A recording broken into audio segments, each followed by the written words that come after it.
Yo, yo, yo, peace, love, and law, guys. Welcome to In God We Trust Academy podcast tonight.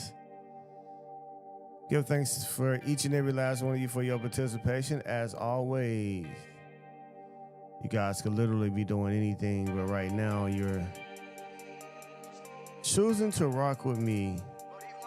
I'm trying to fix this. Something ain't hitting right.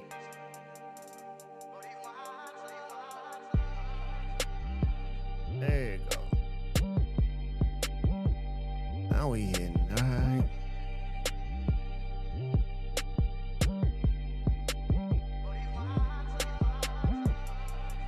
Man, where y'all tuning in from tonight, man? Like, share, and subscribe with us. Let us know where you at. Drop some ones for us. We talking about paying some bills tonight. Y'all ready to learn something?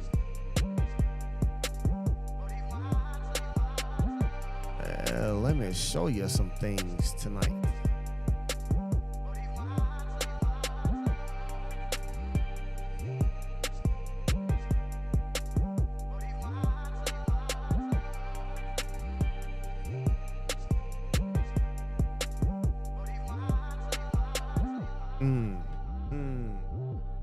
Where you're tuning in from, beautiful people. Go ahead and hit that share button, yo.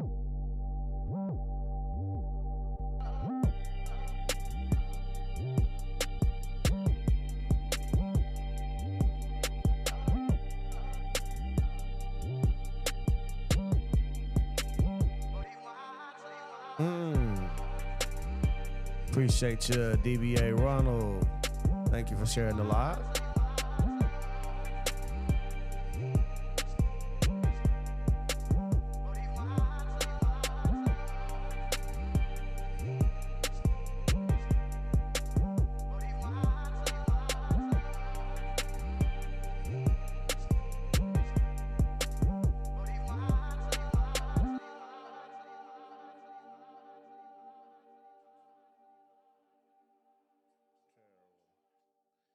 Terrible. Arkansas, what's happening? Arkansas in the house with us tonight, man. What is going? St. Louis, Missouri, what's happening? Appreciate you tuning in with us.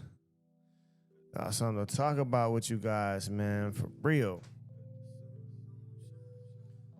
Tonight.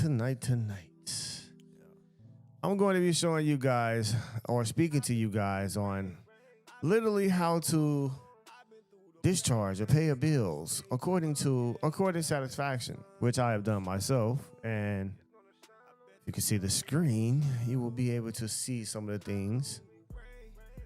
However, to those of you that are on TikTok, man, you don't have that luxury. Soon you will, though.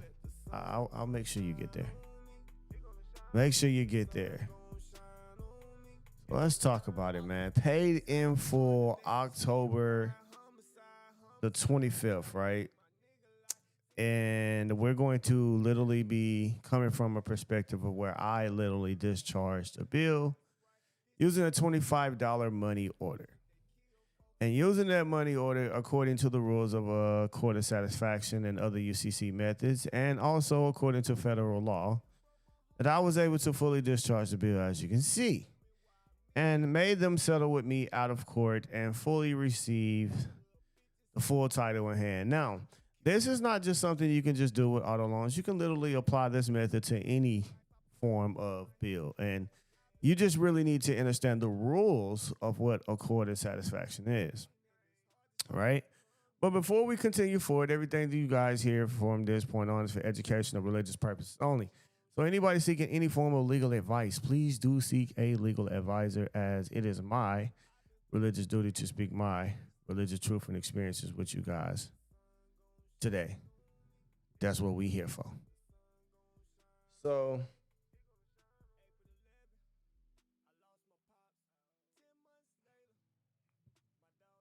when it comes down to this, there are certain rules and things that you need to be aware of. And first and foremost, when you step into these type of processes and stuff like that, or procedures or whatever, you got to make sure that you're fully informed into the law, knowing how to enforce it.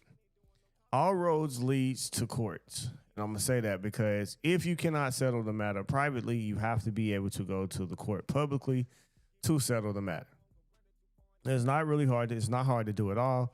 You just got to make sure you got all your facts and evidence in line. And the formula that I use in methods to relation to any of this is truth, proof, law, and relief. So put that in the chat right now. Truth, proof, law, and relief. You put that in the chat, and I'm going to show you, because truth, proof, law, and relief, if you can gather those things at all times, then you can literally win any case that you may enter into, whether it be civil or criminal. It does not matter. You can do it. But you have to be able to have the truth, and that's the facts that's being stated. Then, of course, the proof, any form of evidence. Then we use the law to back it up. And then we ask for the granting of the relief. And law also means procedure, meaning due process and things like that. So it's very important that you guys know this type of stuff and like how you are supposed to be moving. Number one, stop thinking that these people do everything perfectly right. That's another thing. Corporations, people are very flawed in a lot of different ways. And the things that they think that makes them very strong actually is their weakness and the places that they are the most vulnerable at. And remember, everything is being played upon your ignorance. And they have a presumption that you are ignorant. They create these long terms and conditions and all of these policies. If you ever notice, things can be said way simpler, first and foremost. Okay? Things can be said way more simpler than what are being said in these particular policies, terms, conditions, and stuff like that. But they do these things because they don't want you. They know the average individual person is not going to read pretty much anything. You're going to just sign. And when you go and sit at these places and if you go to a car lot right now, you don't know the full rules of consumer law. You don't know the full rules of negotiable instruments and dealing with promissory notes and just negotiation itself. You don't really know the rules. You're just there for one particular thing. So you're not going to read anything in it. They just say, here, sign here, sign here, sign here, sign there. No understanding of anything at all, right?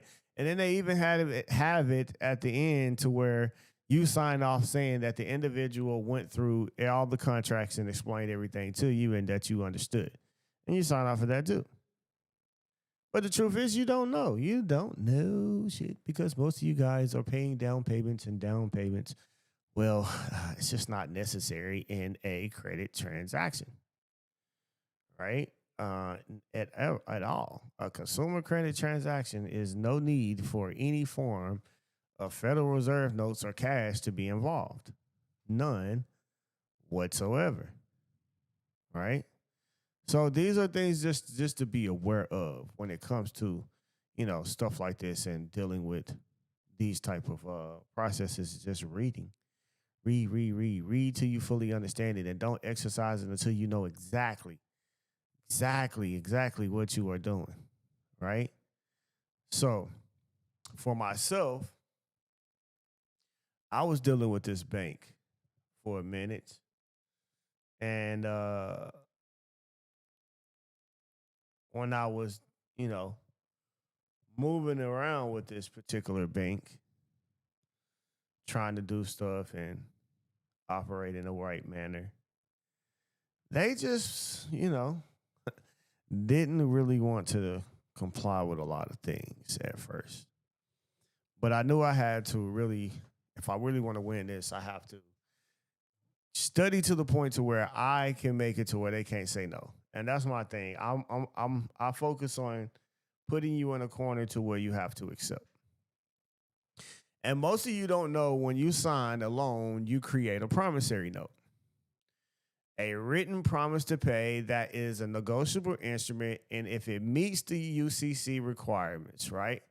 Only if it meets the requirements. So under UCC 3-104, A negotiable instrument is an unconditional promise to pay a fixed amount of money, payable to order, payable to order, or payable to bearer. Okay. So it can say pay to the order of somebody specific. And then when you do that, that makes that instrument no longer negotiable until it reached the persons that you specifically wanted um to the one that that you made the check out to. Then they're able to negotiate it. So they can either sign their name on the back of it, or they can turn it over and put pay to the order of whoever that they want to negotiate this to, right? And they got the power to do that. So in having the power to do that, guys, which they do, you got to know how to be literally move in that way. And a lot of you guys do blank endorsements. Blank endorsements is probably the worst freaking thing that you could ever do. All right? Stop doing them. And if they don't want you to do them, then it's literally part of the rules. They can't take away your rights of signing the contract or your right to consent or how you want to sign something.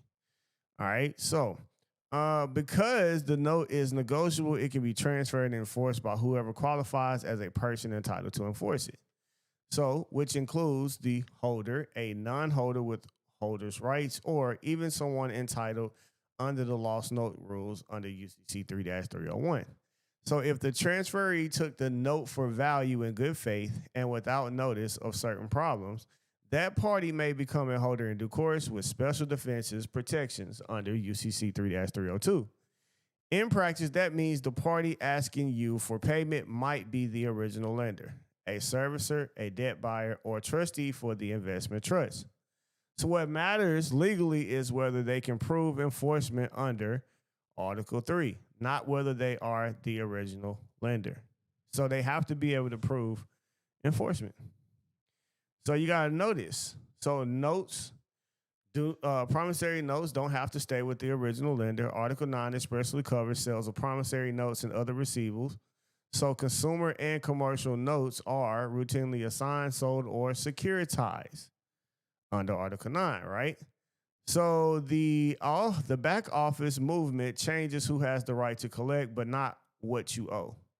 So unless the transfers are sloppy and break the chain of enforcement evidence, in mortgage context, a long-standing rule captured by the Supreme Court in Carpenter versus Longan is that the mortgage follows the note. The security instrument rides with the underlying payment obligation, so whoever validly holds the note holds the security interest too. And this is why documentation of assignments, alliances, and custodial records matters so much in any dispute about who may enforce. And you have the right to examine those things. And this is going to be very key to you to notice, because this is going to be part of your form of conditional acceptance in certain ways, because you want to know and you got the right to know. So to understand where the money comes from, helps strips away any myths. So when a commercial bank makes a loan, it actually creates a matching deposit in the borrower's account, making new bank money by crediting your deposit balance and recording the loan as an asset. So the Bank of England's technical bulletin explains this clearly. Modern money is largely created by bank lending.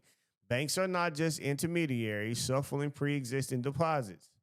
Constraints on lending are capital, risk, and profitability and regulation, not a simple pile of deposits waiting to be lent out. So Federal Reserve's research likewise emphasizes that the old textbook money multiplier reserve limited story does not describe how U.S. Bank actually operate today. For you, the takeaway is practical. The loan proceeds that hit your account are accounting entries created against your assigned note. Hence the note's central legal importance. So basically, what they're betting on is your future, your future labor. All right, your future commercial energy. And this is going to go into accounts receivable for them. So because notes move through multiple hands and servicing platforms, consumer debts often become genuinely disputed or unliquidated, not because of theories, but because of documented operational reality, and services misapply payments, access fees that should not be charged, or send defective notices.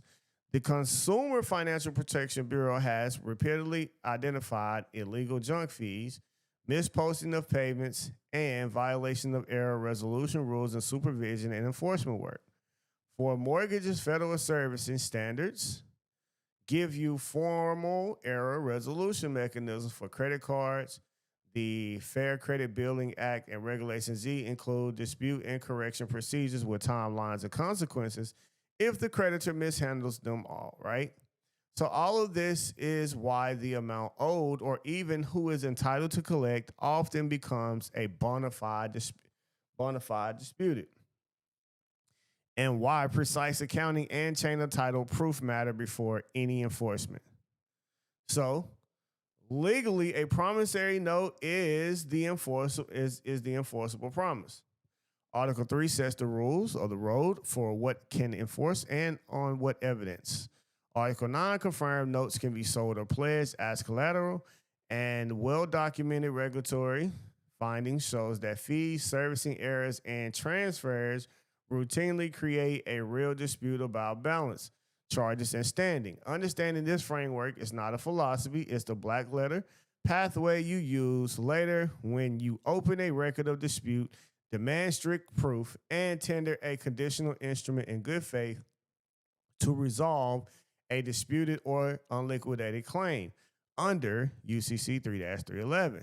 So, in other words, knowing how the debt is born, moved, and accounted for gives you the lawful footing to execute and, if necessary, enforce a court of satisfaction in the sections that follow. So this is important. Just by you knowing this, okay, puts them in a situation. Because you really just want to know. And there's also a thing called is notice of adequate assurance, which means that it's just to assure that the parties are going to fulfill our obligations, certain questions and things like that you may ask to make sure that the chain of title and everything was done correctly. Because you want to know. Nobody should be moving falsely. If somebody's going to be considered the servicer, et cetera, and all of that, then you have the right to see the chain of title and any and all accounting measures that has been taking place with the account, okay? Both accounts, payable and receivable. We want to see it all, and also the transfer of the note, and if there's any discounting of the note upon transfer, also we want that to be known, right? So this opens the door for a lot of things, okay? And you can do such things. And everything is strategic. And you can literally say, okay, so I'm going to do a conditional acceptance until you can give me exactly what I'm asking for. And I'm going to do this under accorded satisfaction. And what that does is it opens the door. One is disputed. And now that it's disputed, we're looking to move into a direction to where we can have all the power to make, this debt go away, to charge it off or discharge, however you want to say. And so now when we talk about this, we can use the rules of accorded satisfaction as well. Well, the thing about accord is literally like it is a becoming of a whole new entire contract. So in contract law, accord is substitute agreement where one party offers something different from the obligation, and then the other party accepts it as settlement. So it's literally like a brand new full contract. Well, a lot of people don't understand this when it comes to negotiable instruments and checks, money orders, just anything of that, cashier checks as well, right? Well, you have the right to write conspicuous statements on these things to literally state how this particular instrument is going to be governed and used. See, everything is about intent. And if you state your willful intent upon your delivery and offer, and if they accept it according to that, no matter how they feel, right? You know what I'm saying? No matter how they feel, doesn't matter if they get mad and say, hey, we got your letter. We don't care. We don't, none of that. You still owe us and we're taking that. And Okay, that's great. But what and that their anger issue or whatever they're saying does not change the fact that they accepted your check or money order under the rules that you applied to it for its offer and acceptance. Keep that in mind. Okay? So remember, an accord is a contract under which an obligee promises to accept a stated performance in satisfaction of the original duty. So, performance of the accord discharges both the original duty and the duty under the accord. So, automatically, the original duty is gone and they accept it under the accord, which also means it completes that too. So, if the accord is not performed, the obligee may enforce either the original duty or the accord. So, make sure you perform it. All right. So apply to the debt. This means if you tender a payment on the clear condition that it satisfies the whole debt and the creditor accepts it, the law treats the original debt as settled and discharged. The creditor cannot later demand the balance because acceptance of the accord coupled with performance created a binding discharge, right? That's what it does.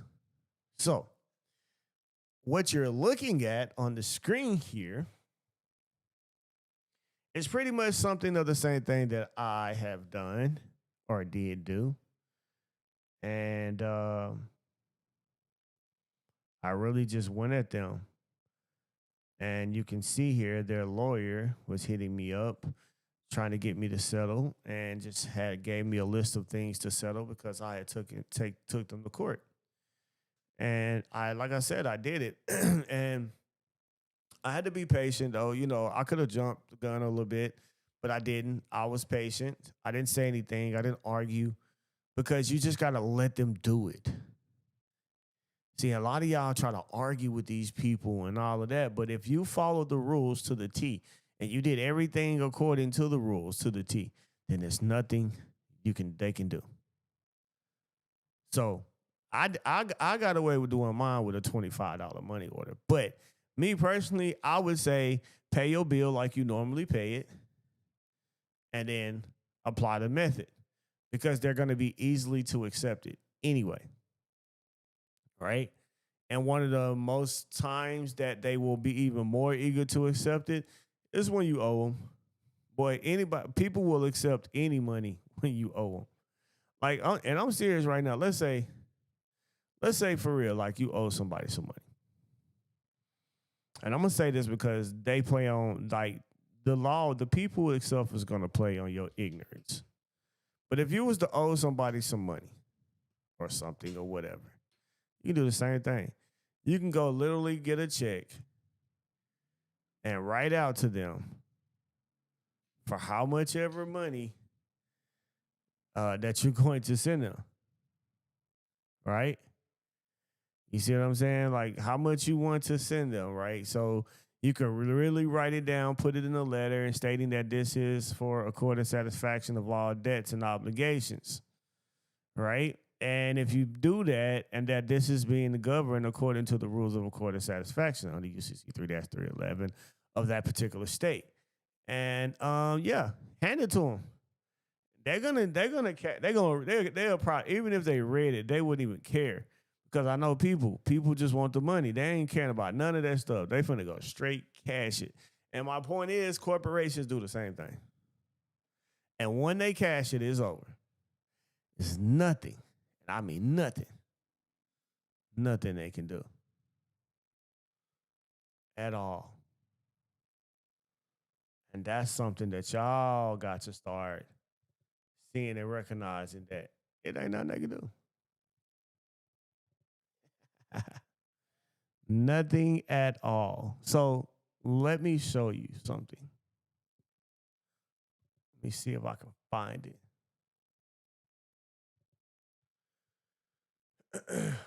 Hold your horses, good people. But classes is October 25th, so y'all better get in there while you can because and get in at this price because it's definitely gonna go up. But you just gotta be ready, family. Let me see if this is the one I'm looking for.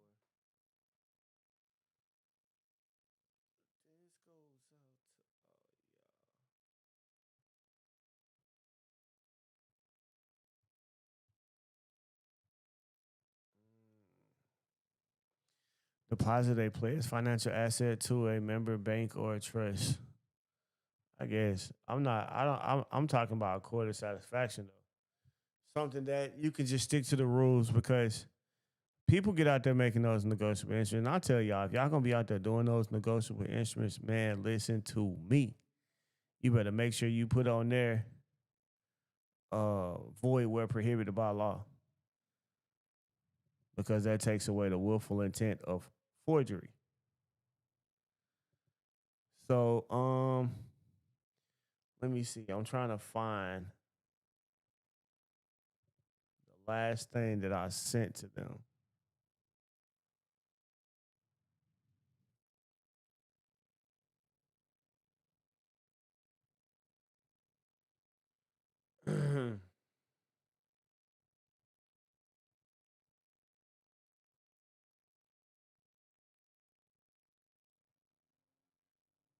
I'll read you guys the last thing that I put into this case. And when I put it into this case, that's when I end up getting that letter stating that hey, we want to settle out of court with you. And I'm sure you do. I was trying to find that one though. I did it. Let's see.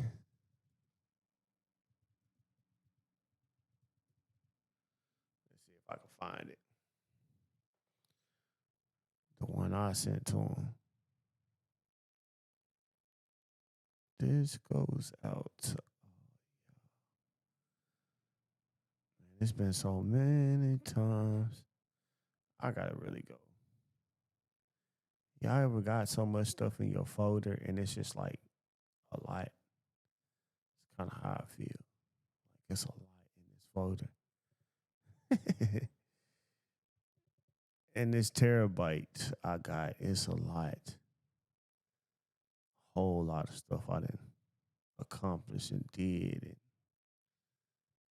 put in here and put to work and just getting it back up, getting it together. Let's see, that's 2022. This might be it. I might find it. Hold on, guys.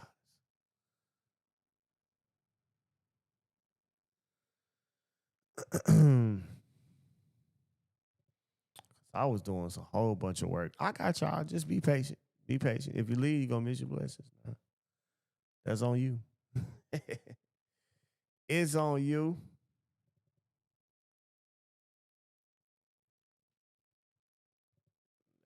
That ain't it.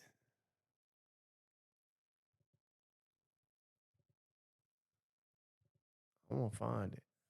But I'm still gonna read to y'all what I sent to them last. And I think that was the icing on the cake for them. Cause there wasn't nothing they can do. And I know they didn't I knew they weren't gonna like it. I knew they was gonna get mad, especially when I sent a letter to them personally instead of sending it to their lawyer. And I made them give it to their lawyer, and their lawyer hit me back was like, "Hey, you ain't supposed to be writing them. You're supposed to be writing us." And I'm like, "Hey, who cares? You know what's going on. Get it right." I cannot find what I'm looking for. Mm, so much stuff. Let's see. That's not it. Let's see if this is. That's not it. That's not it. Is this it?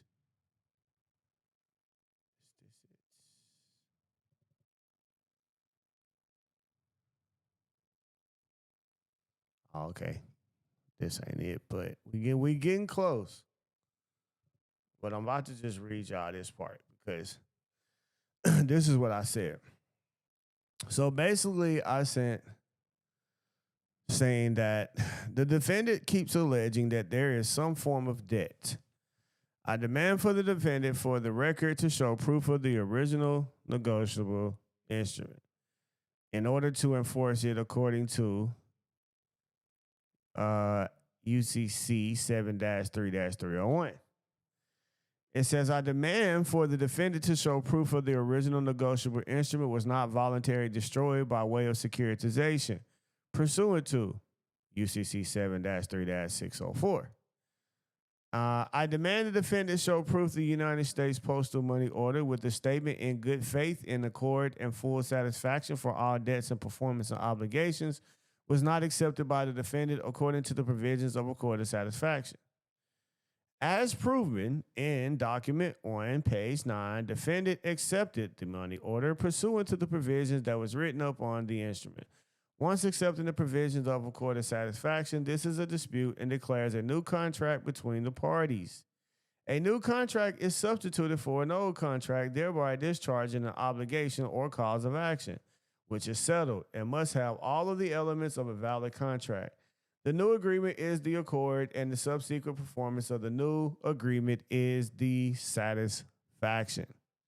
So it is an undisputed fact that the defendant accepted the money order under the provisions of accord of satisfaction, thereby establishing a new contract and no longer under the old contract that requires arbitration. On April the 9th, 2021, I signed a promissory note along with a security agreement creating a negotiable instrument to extend credit to the defendant as the borrower. As I am fully aware, the defendant did not have a pre-existing credit, money, or asset as consideration to purchase the note or credit agreement from me. When I deposited the promissory note with the defendant, the original bookkeeping entry should show an increase in the amount of the asset credited on the asset side of his books and a corresponding increase equal to the value of the asset on the liability side of his books.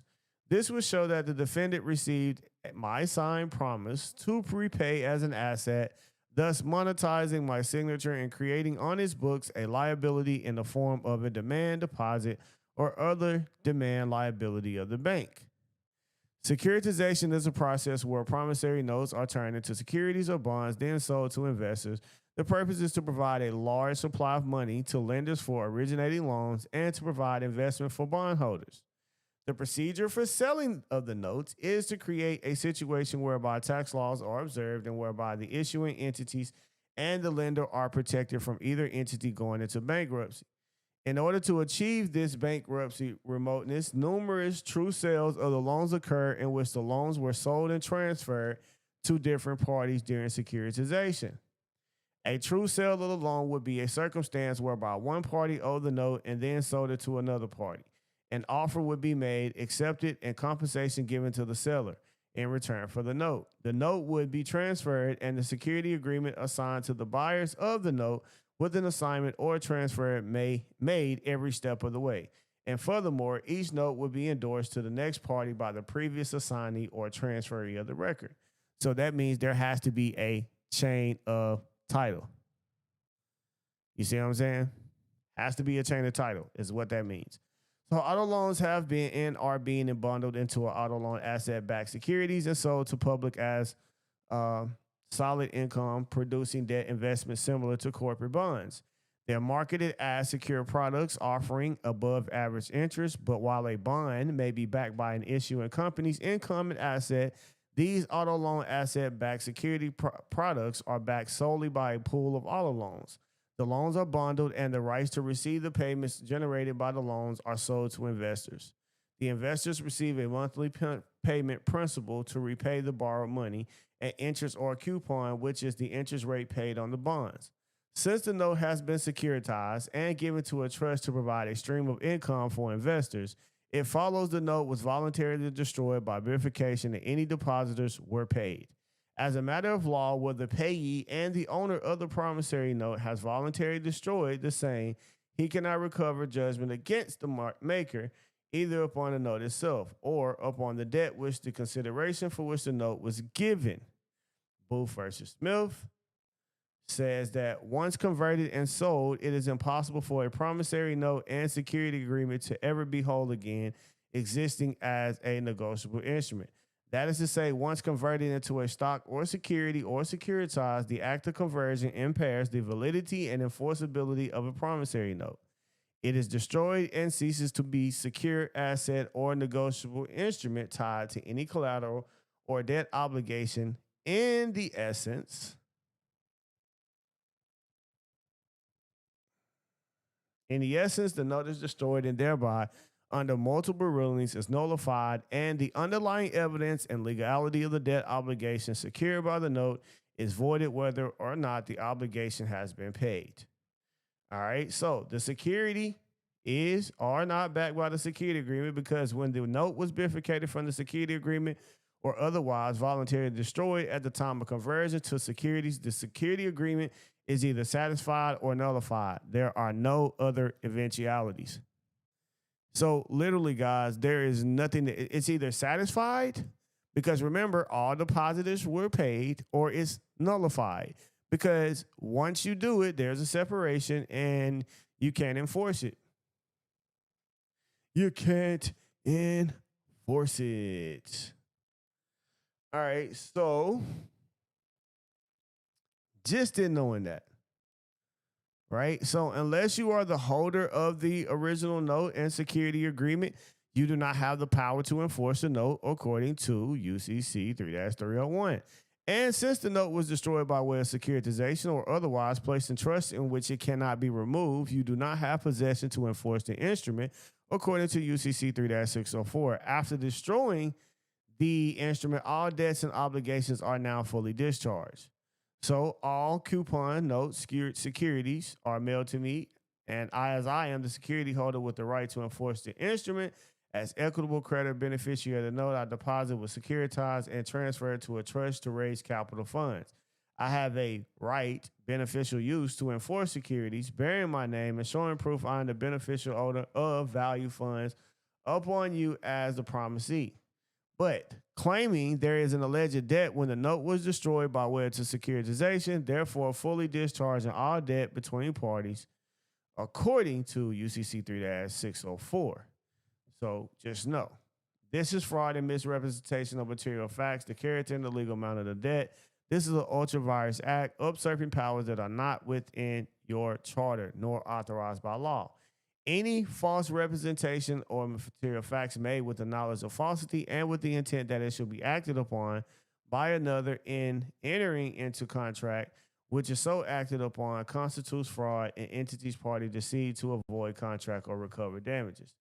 So it has been settled beyond controversy that a national bank, okay, that a national bank under federal law being limited in powers and capacity cannot lend its credit by guaranteeing the debts of another. All such contracts entered into by its officers are ultra virus as well. So Mr. Justice Marshall said the doctrine of ultra virus is the most powerful weapon to keep private corporations within their legitimate spheres and punish them for violations of their corporate charters, and it is probably not invoked too often. And that's called a quo warranto. So basically, that's what I hit them with. And I had proof that they accepted everything. I've also had proof that, they didn't have the note. They never could produce it as well. So that's the reason why I say to you guys, like, what I'm saying and telling you, it's how you win. But you got to be able to fully implement the law to win, right? You got to be able to fully put it together in a way that you know you're going to win. And that's why I say truth, proof, law, and relief. Find it, use it to your advantage, and you're going to win. But you got to use it to your advantage, family. Learn to use it to your advantage.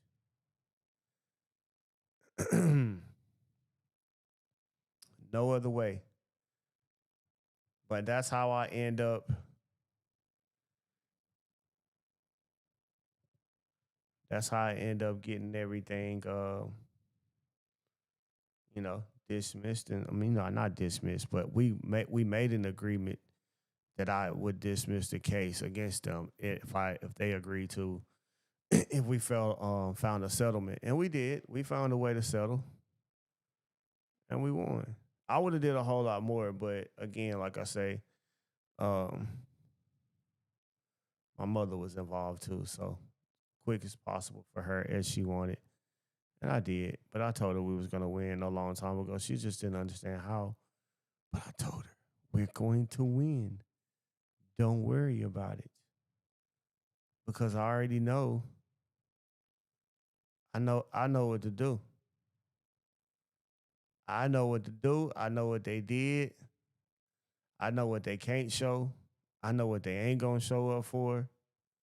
And then y'all gotta think that was 3 years ago. Oh man, what I know now, and I'm finna make it even easier for y'all. That's the thing. I've made it even easier for you to be able to go at these folks the way you want to.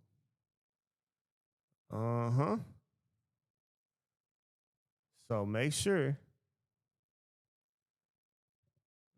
you ready, because it's gonna be a real important time. I'm gonna say that was 22, 21. It's gonna be a real important time of your life to see the things that's gonna take place and what we're gonna be doing. But I want to see y'all there though. I want to see y'all there. I think this might be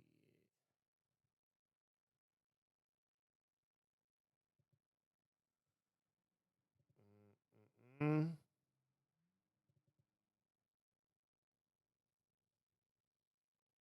What y'all on today? All right, I got that. Got that. Any questions though? Anybody got any questions right now? I don't mind answering. In meditation, I was told a record keeper with firsthand knowledge is going to testify.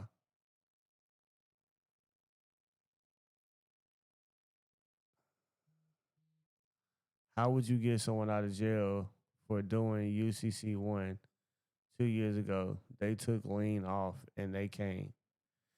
What you mean they took the lien off? And who did they put a lien on? Lien on me.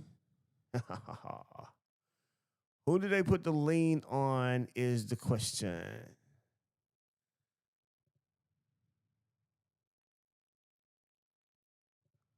Let me know that part. Who they put the lien on? Lien on.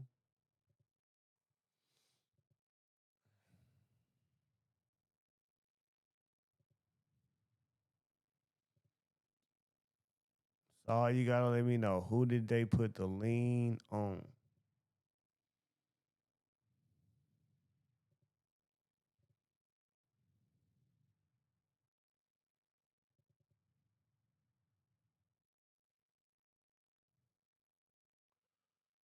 Lean on me, judge and a few other officials. So why did they lean the judge and those few other officials?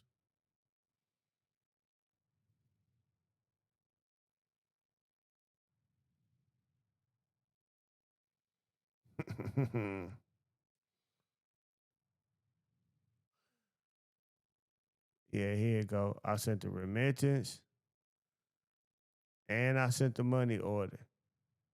$1.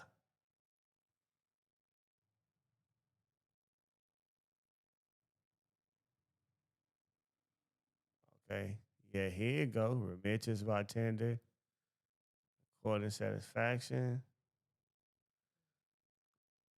what else was in here? Oh, I put the bill of exchange in there.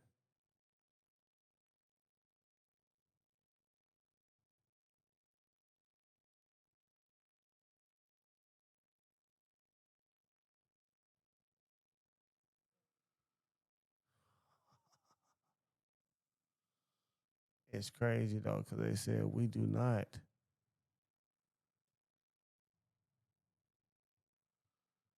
They didn't say, yeah, okay, so I found it. I found them. I'll make sure I have these for class for you guys as well. Yeah, I found them. So we in good shape for damaging their rights. Yeah, but so you don't go put a lien on them. Just go do 42 USC 1983 is what you were supposed to do. Yeah, go do that.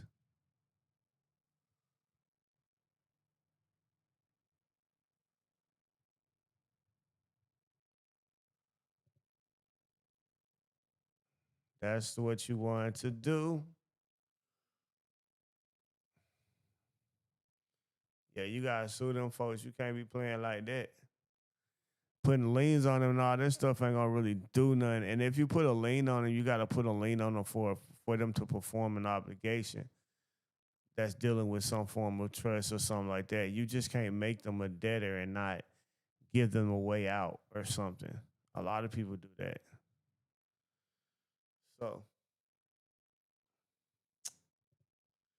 but it's best to just, if they violated you, then use the law. I don't be understanding why people have a hard time with just doing that. Use the freaking law, bro.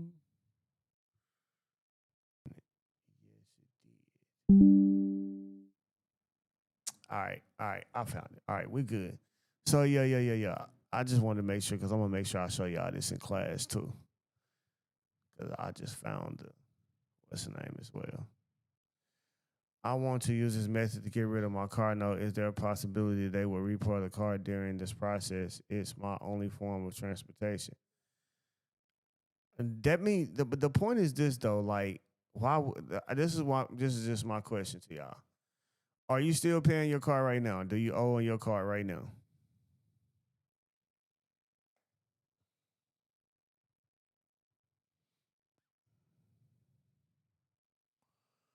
Is there a way to get her out? Yes, you got to go research her whole entire case and make sure they fully did due process right. I guarantee you they probably didn't do something right, so that would be your way out. What they put her on there for fraudulent something fraud. Okay, so if you still paying it right now, why don't stop paying it? Is my point. You don't stop. Even in the midst of what you're doing, you don't stop because if you know that you haven't put in an injunction or temporary injunction for them to stop any form of collections or anything like that into the court until your dispute is handled, then yes, you need to pay it because otherwise you haven't stopped that particular point. But because even myself, I did it and I paid them for a little bit. And then I was like, not doing it anymore. But we operate in two different ways. Yours will get repo because I'm pretty sure you travel with the state tag. And the state tag, well, they can scan those and they recognize if someone is being repoed. It goes through their system as well. You see what I'm saying? So what I would do, I'm gonna pay because anything that I do get back on back end after I pay that, I get the money back. Anything I paid into, I can definitely get the money back because on this particular date, when they accepted your accord of satisfaction, anything out after that is owed to you, and you can even demand and claim interest if you would like to do that too. So you can demand and claim interest, and that is also a easier way to handle the situation. Totally up to you though.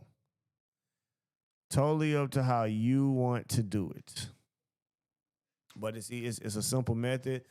And for me, there's multiple ways of dealing with discharging or getting rid of or set off a bill or whatever or disputing it. I'm gonna say disputing because disputing is a form of discharge. But being able to do that is pretty form of simple. But like I say, you gotta be strategic with these type of things. Um, they leave themselves open vulnerably because they just think the people going to be ignorant forever. And since they think that way, use it against them. They're gonna keep doing these WAP-sided contracts. They're gonna keep doing certain things. They're gonna make sure they're gonna transfer a note without doing the proper chain of title and stuff like that. They're gonna do a lot of different stuff.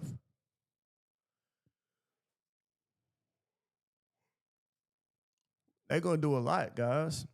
And when you see them do a lot of different stuff, it's that's your opportunity to handle the situation the way it should be handled.